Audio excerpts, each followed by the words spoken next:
Romaine with Cheerful Greetings, and today we will be using some embossing powder. I'm going to be working with clear or transparent embossing powder. I'm going to use it on a small little journal cover, and I'll be using it on a card.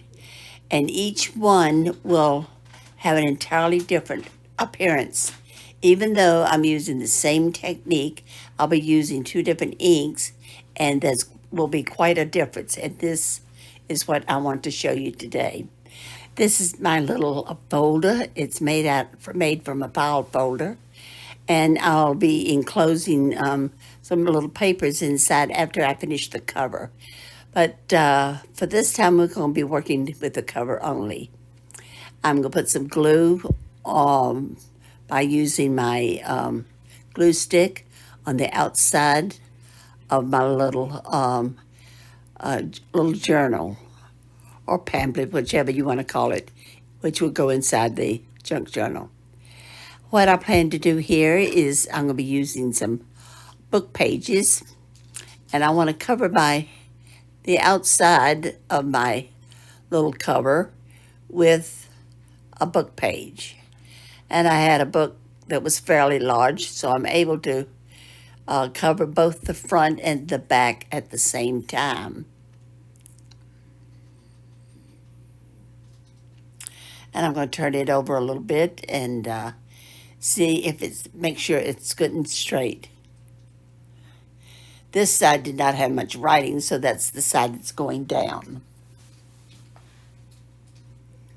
After I have the book page glued firmly to the cardstock or the file folder, I'm going to take my scissors now and I'm going to trim it down.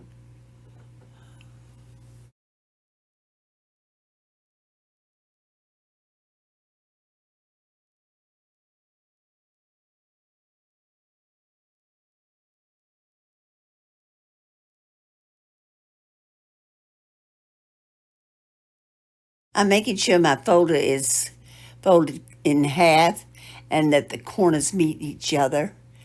And so I think I'll take the scoring tool I have here and burnish the spine. Now, I could either turn it on one side and not have the white column, but the writing would be upside down. So I'm going to use this as my front, even though it has the little column to the left that is void of words. I'm putting my stamp on my acrylic block, and then I'm using Versamark ink on top of my stamp. I don't want my stamp in the middle. I'm going to use it on the side, so I'm kind of putting it in the corner.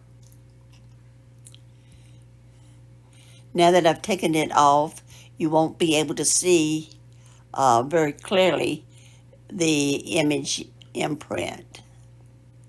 I clipped off a couple of pieces of that from my book page, so I'd have a smaller piece, and I'm going to use it like I would use a piece of copy paper, just as a catch-all paper for my embossing powder. This is a new container of embossing powder, and I haven't used this brand before, so I'm not sure exactly how it's going to work. I sift the extra off of my image onto my paper that I'm using here, and then I'm putting the leftover embossing powder back into the container.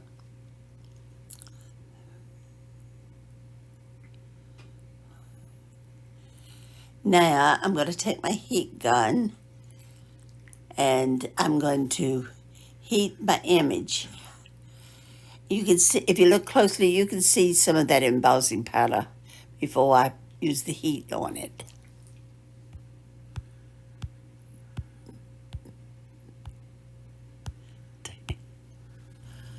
I'm also trying to keep from burning my fingers with the heat gun.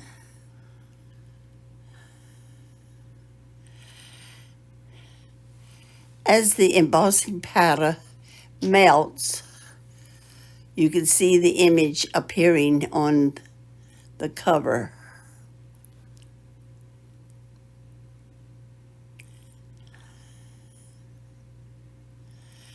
Now that I've melted all of the embossing powder, I'm going to wait a couple of seconds here and let it have a chance to cool off and to dry completely. Next, I'm going to be working with my distressed inks. I've got my tool out and I'm pulling out the colors that I plan to use. And I will list these colors in the description.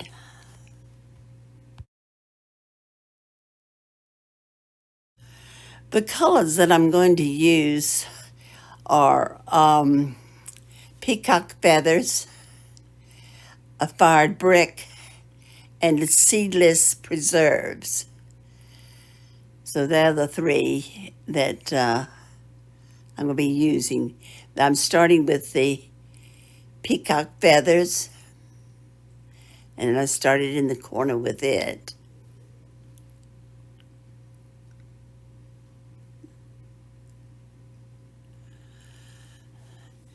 Next, I'm getting at the Fired Brick.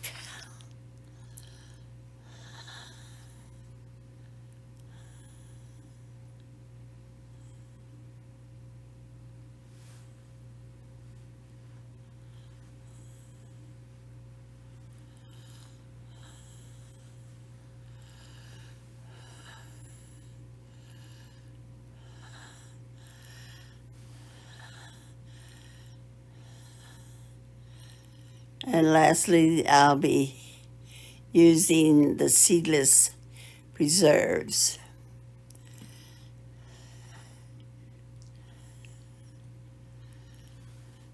I've got to get me another foam top.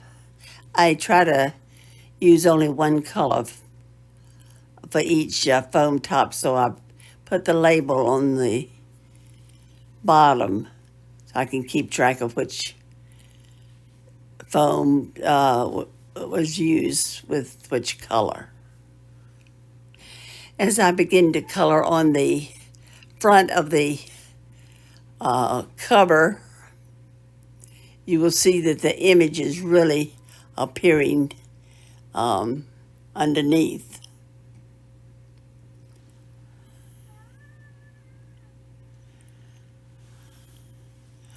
What I'm going to do now is kind of accent the whole cover itself. I'm going to use this Seedless Preserve and go all the way around the entire book.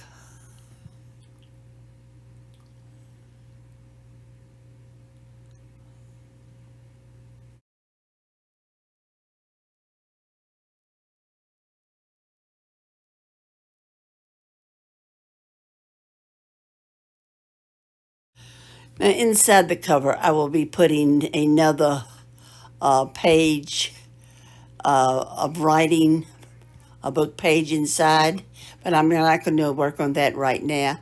I just wanted to show you how the color brings out that clear embossing powder.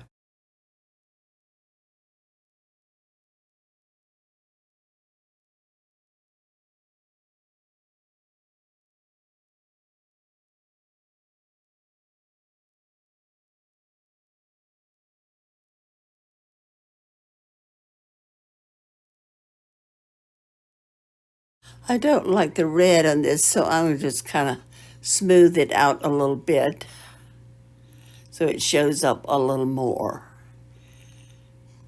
And that's my cover for now. I'm not going to put a label of any sort on it. I'm just basically showing you the distress ink with the embossing image. If you notice, I took a napkin and rubbed over the image to make sure there was no distress ink on top. Okay, I have my cardstock here. It's been cut and folded down to 5.5 by 4.25. I'm using my Versamark ink again, and I have put it on my stamp. And I will be pouring the embossing powder, the same clear embossing powder, on my card as I did on the little cover of a folder. This time you can really see the image on the front of the card before you use the heat gun.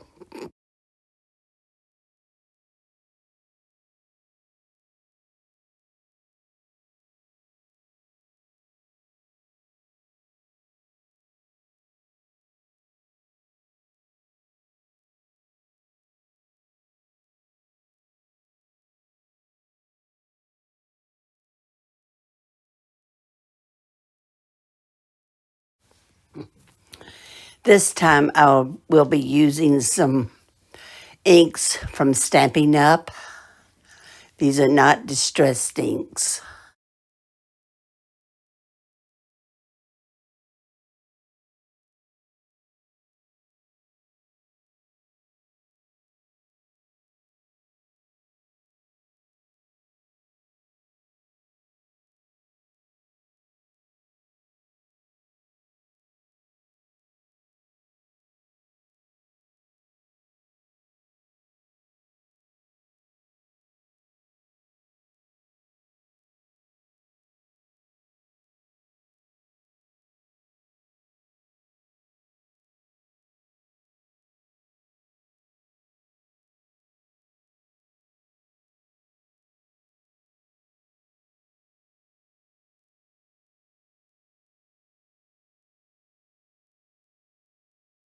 You will notice that you can still see the image come through, even though these inks are much paler than the distressed inks that I used.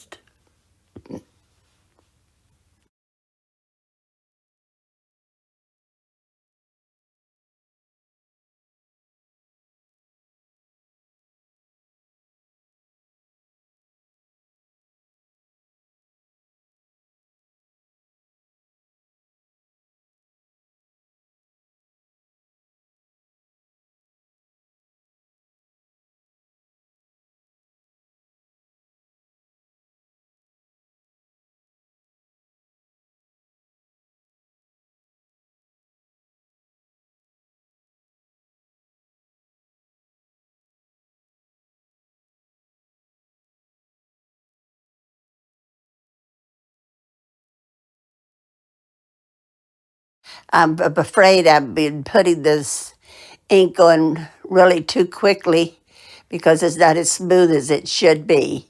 And again, I'm wiping my image off. So in case there's any ink on top of the image, it would come off. Now, the only thing left for this card is to put a sentiment on it. And I really don't care for the way my yellow worked. I did it too quickly. I needed to make it much smoother. But you get the idea of what I'm trying to show. The only thing left to do now is to put my sentiment on. I will be using Memento ink. The color is Black Tuxedo.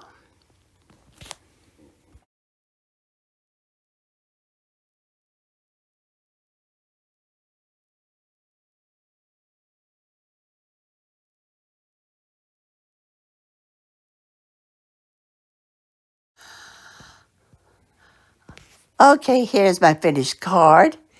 And here's the two samples I made. One's using distressed ink and one using Stampin' Up.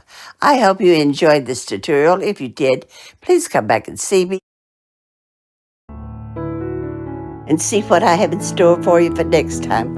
In the meantime, please subscribe and don't forget, have a great crafting day. Bye.